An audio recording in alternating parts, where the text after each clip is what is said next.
Morning, I'm on my way to court. It's about 10 o'clock. Last night I spent a lot of time thinking about what's going on here in Southern Nevada in this court with our patriots, what they did to Greg Burleson. People, if you think for 1 minute that you're going to get any compassion out of this court or out of this judge, you're sadly mistaken. She wants to destroy every patriot, okay? That's what she's out to do.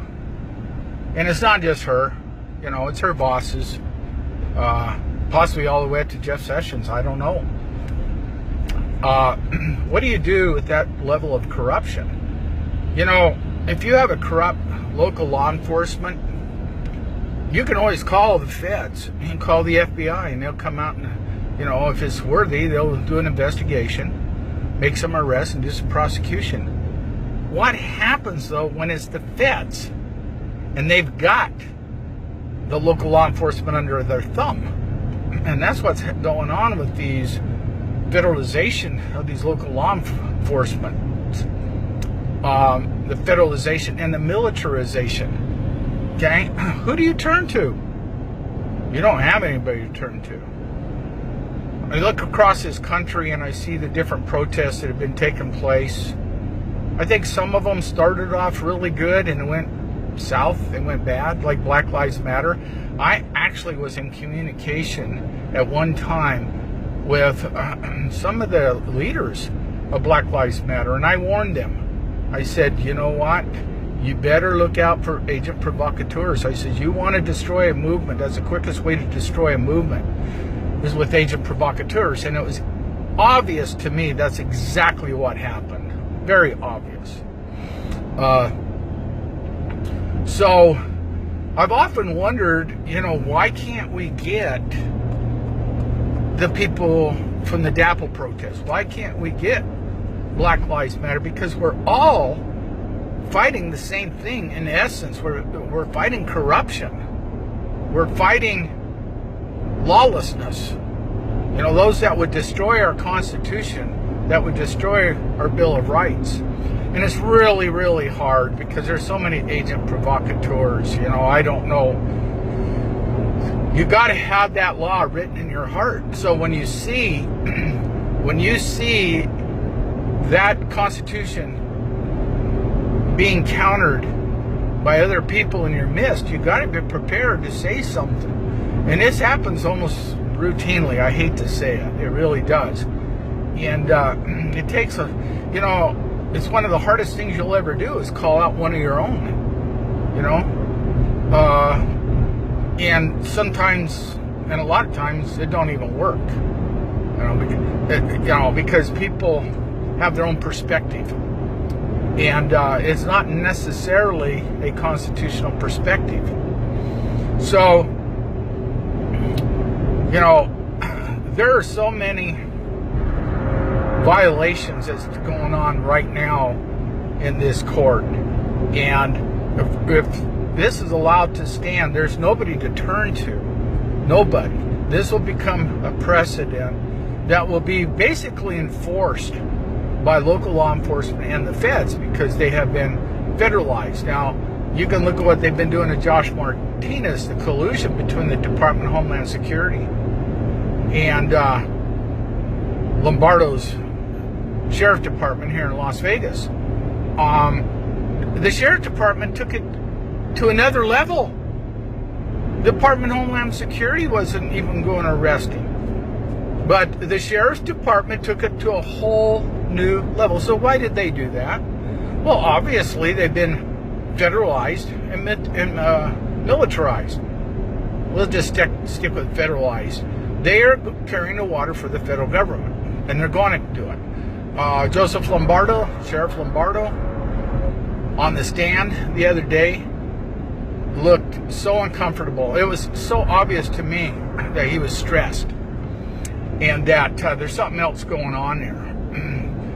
And he was threatened. I'll guarantee he was threatened. Because it was him that told the BLM to leave. All right?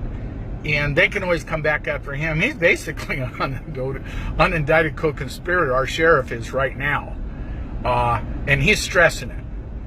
So, wow, is there any way that we can all the protesters across this country, the demonstrators, that we can get on board with just the Constitution, and say, okay, we are going to support the Constitution of the United States, and forget about all of our personal angst, our little personal axes we're trying to grind, and just get on board. Everybody get on board and protest for righteousness, protest for the Constitution of the United States.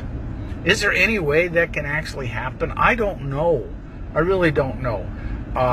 Unless people decide, like I said, to get rid of their own personal acts they want to grind, and I think so much of these movements are like that. I mean, they get off on tangents and they go off the deep end with just pure stupidity sometimes, a lot of the times, most of the times.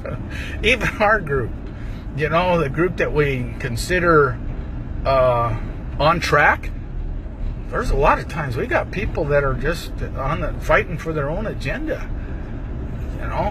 I would love to see those people that were at the DAPL protest to come to Southern Nevada, come to Las Vegas. For the most part, those that were informed in this movement are totally on your side. I know I was. You can go look at my YouTube clips and look what the courts found.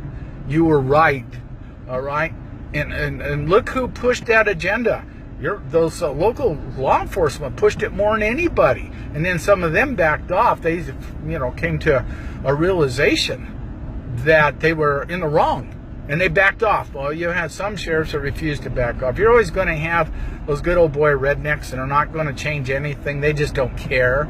They cannot bear the light of day, or they cannot stand to have their authority challenged, because they're so deeply insecure.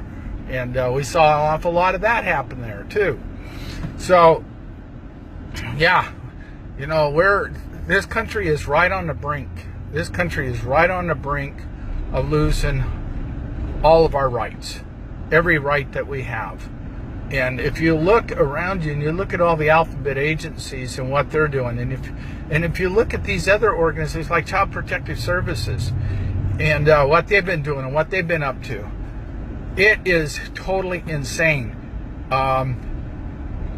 They have everything to lose. That other side, that dark side, what we call the deep state, because they don't want to be found out. They don't want to be discovered that they have been raping children on a mass scale, that they have been murdering children in human sacrifice to Moloch and Balaam worship on a mass scale, and actually eating these children. Yeah, that's how sick these bastards are.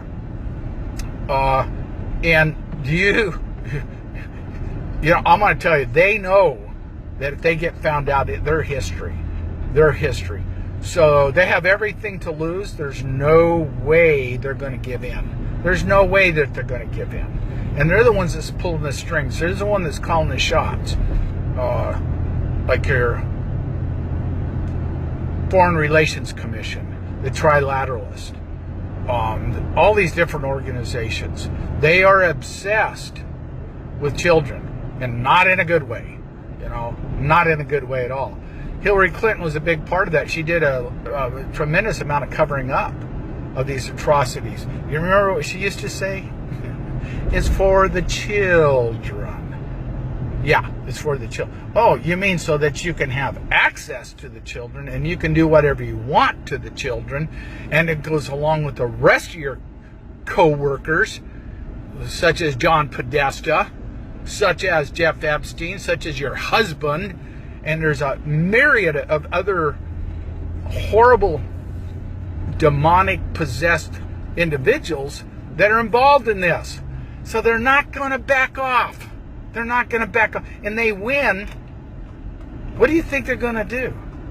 Next thing you know, it's going to be your child that they are doing these things too. People, they have everything to lose. We have everything to lose. We can't give in, and we got to get organized. We got to learn to support each other in these movements, because I really believe when all these other movements and demonstrators, protesters realize the demons, the devils, the beast, the animals that we're dealing with, then we can get on the same page. We will get on the same page, because the vast majority of the people in this world absolutely are disgusted, despise, and hate those type of actions and those type of people. And there's no salvation for those type of people. No. They've gone completely over to the dark side. And they actually have no free agency. They are manipulated and controlled by the dark side, and they will do whatever the dark side tells them to do. They're not going to change. Okay, so let's see if we can't come to some sort of unification of heart and soul to fight a common enemy, and the most hideous enemy this world has ever seen. Let's see if we can't do that. Okay, let's spread this information. Let's make a stand. Let's support each other against these pedophiles. And that means Child Protective Services too. They're the #1 supplier of children. The #1 supplier of children to be slaughtered. God bless everybody. The fight is real. Let's take it to them. Correctly. Hey everybody. Maybe we'll wait for a few people to get on. We're out in front of the courthouse. Andrea Parker's going to do a live stream later. I would have given you all notice, but I had to check with her first. I've decided that out of respect for her.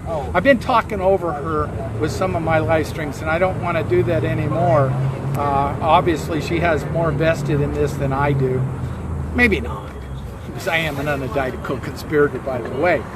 So just a couple of quick highlights. What's going on? We have another BLM agent, and you know my policy, I do not mention their names. All right, but we have another BLM agent who is lying through his teeth on that stand. It's really getting disgusting. It's I don't even know how to explain it. He characterized the protesters and the armed protesters as basically as like Islamic militants. He said this is what they do in the Middle East, type tactics. Put the women in with the men, so that the women will get shot first. We've rehearsed this before with Sheriff Mack and his stupid statement that he made. That never took place. I was there during that entire time.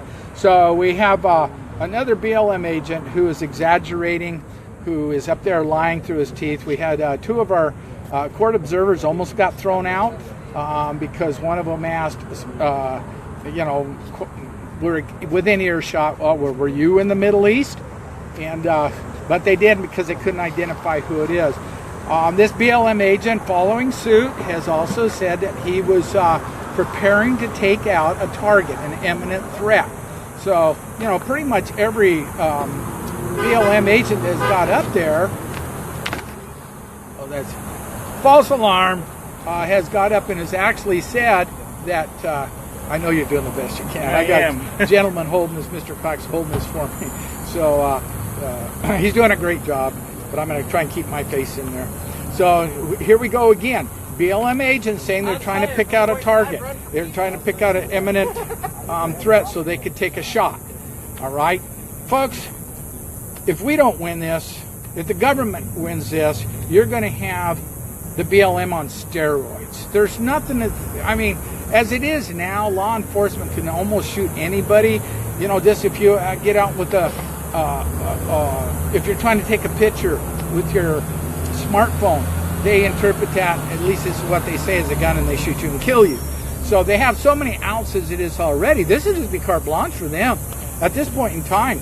He even talked about if a man gets out of his vehicle with a firearm, he's going to engage him in his normal activity, his normal duties as a BLM officer. Oh, really? What about a hunter who gets out with his rifle strapped over his shoulder? He's going to engage him. He's going to shoot him, right? So this has really gotten, it's actually beyond the pale. I don't even know how to describe it anymore. You know, we got new court observers here. They're stunned. They're shocked. It's routine in there anymore. This judge is just so biased. She's doing everything she can to limit the defense and their questions. I mean, the defense can't hardly cross-examine because they're getting objected to, and she sustains these objections on a regular basis. Again, we had some more sidebars today, and it's all about, when you get right down to it, how to limit the defense in their cross-examinations. So now, to the credit of the jury, I truly believe the jury is seeing through this BS. I think they know that this is biased. I mean, it's actually pretty obvious to most court observers, and it's very obvious to us as court observers. Not because we're biased in any way. It's just when you have like 80-1 in favor of the prosecution, that is not normal. Just by the numbers alone, that is not normal. And yet this continues to persist day in and day out. So I'm going to ask any of these other court observers, Donna here, do you have anything that you would like to add? Well, it is pretty obvious that we had the women and children and the backdrop that was there from the highway. Had they not been there that day, the BLM would have felt completely in their rights to just kill them all. They were ready to do that. They didn't seem to have any concern about these other people being Americans and having a due process right. We had one BLM guy talk about having served his country since he was, just out of high school or something, and he felt like he joined to protect his country and support the Constitution. And we just wanted to laugh because he must not have a good understanding of the Second Amendment or the First Amendment or any of them. Did you notice really? When he slipped up and he said that the protesters were at one time just exercising their Second Amendment right? He meant to say First Amendment, but he did say Second Amendment rights. And I hope they can use this in cross-examination and bring it back. Now, this is the gentleman that's holding this for me is Mr. Cox. This is Donna's husband. I'm going to turn this around because I got a question for him. Now, you got escorted out. I did. Can you explain what took place at that time? What happened there? I was just sitting in the corner observing the court proceedings, and one of the U.S. Marshals turned around and pointed at me and one other guy and said, "Come out." Yeah. And when we went out, he said, somebody made a comment, and I heard that comment, and one of you said it. Which of you said it? I didn't say a word. Did you hear the comment yourself? I did not hear the comment So myself. he pointed at you, saying it came from your direction, but you didn't even hear the comment. That's correct. Wow. And he indicated that if he could hear that, which is sitting directly in front of the observers section, that the judge could hear it, and it would be disturbing to the judge. So we have one more opportunity to keep our mouth shut in courtroom, or we're going to be disbanded from the entire proceedings until the end of the court. Do you think they may be making this stuff up just to get us all thrown out? I'm starting to think that way. I do. Today is my third day of observing in this court proceedings. The very first moment I walked into the federal building, the first moment on the first day, they harassed me. They harassed Donna yesterday, and they harassed me again today. So I absolutely, the least amount of witnesses they can have to what's going on in this courtroom, the better off. So sure, you're out. You're expelled. Yeah, sure. Well, I'm going to interject something here real quick. This happened. I'm going to turn it around real quick for me. And thank you for your comments. I had an experience that I kind of forgot about, but it's starting to make more sense now. as you can see, I wear the prayer shawl, and I blow the shofar out in front here. I actually, in the first trial, got a slight confrontation from one of the U.S. Marshals, and one of the other U.S. Marshals made a comment and said he's a man of the cloth, and the guy backed off. Oh, good So, for him. yeah, I found that really interesting because here about a week ago, he was actually, I thought he was on our side, but he made a comment directly to me in the elevator, and he said that prayer shawl has no place in his courtroom. And I didn't say anything to him because I don't want to get in some big argument about the whole thing. But, you know, I wish David Zion Ruger was with us at the time, because he is very intelligent about the courtroom, and he's actually explained it many times that the courtroom is actually let's put it this way, the original temples was a template for the courtroom. You have the outer court, and then you got the bar, and then you have the inner court. The outer court is where the Gentiles and people were supposed to stay. The inner court is where the priests were supposed to stay and argue the law. At any time, the high priest had run into some difficulties as far as understanding a case. He was to retire to the Holy of Holies, which is in this case is the judge's chambers, to inquire of the oracles of God which direction to go. So, you know, I hope that gets out there so I'm not really worried about it. I actually think I've been able to get away with a few things that other people had. Just like earlier when he said the Constitution, I almost come out of my chair, and I'm sitting right next to a U.S. Marshal. I know. You know, and I can guarantee you, though, you say anything, you will be escorted out. I know. So, yeah, I wear this stuff as symbolism of the higher oracles that should be in that courtroom actually making those decisions. So I thought that's a side note to this whole thing, but I thought I'd bring that out. In summary, real quick, it's nothing's really changed. Same old. The judge is extremely biased. Another BLM agent up there looking for targets, imminent threat, so he could shoot somebody and kill somebody. The one difference between this BLM agent and previous BLM agents, he didn't cry. Yes, I was expecting him though too. I mean, there was a point where I said, "You're on." Cry. Yeah. Repeat that, please, real quick. There was a point during the testimony where I thought for us he was going to cry. Yeah. And I actually thought to myself, okay, cue the crying. On cue, start blubbering exactly. like a little boy. How horrible experience. Well, Donna's got something real quick to show, then we're going to sign off for now. Now, Donna, tell us, let me get this.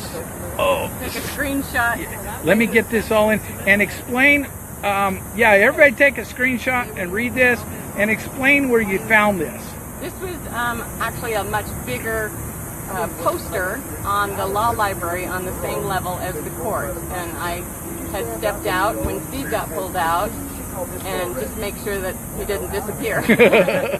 Anyway, there was only a few more minutes till noon, so I did not go back in. I went into the law library just to browse, wait. And this was on the entry wall, and I asked for a copy. Now, if you look at the bottom, this is actually a law. You see that down there? Authority of Public Law 96-303, unanimously passed by the Congress. So do you see amazing incongruities with what's going on in this case, in this courtroom, and with the men who are wearing badges? Yeah. Maybe we should take them all. Hey, you know what? I wonder if we'd get in trouble if we had a bunch of copies made and handed them to them. I think we should. I think we should too. It'll help them know where their boundaries are supposed to be. Yeah, and ask them to take the judge where she could actually visually look at it. Because, you know, you got to bind up the law and seal up the testimony, as according to the scripture, so that God can do his job. They've been working for the government for 20 plus years, they all say. Yeah. They should know this. They should know that. And it doesn't appear from their behavior that they understand this. They do not. There is no doubt about it. Okay, people, we're going to let you all go now. God bless everybody. Andrea Parker, she will be doing updates probably in a few hours. Again, Andrea does a fantastic job. She gets into the details. She takes a lot of notes, and she's very comprehensive. She puts it in an order, a really good order for you to understand, for all of us to understand. So hopefully you'll come back in a couple hours and listen to what she's got to say. God bless everybody. Bye-bye.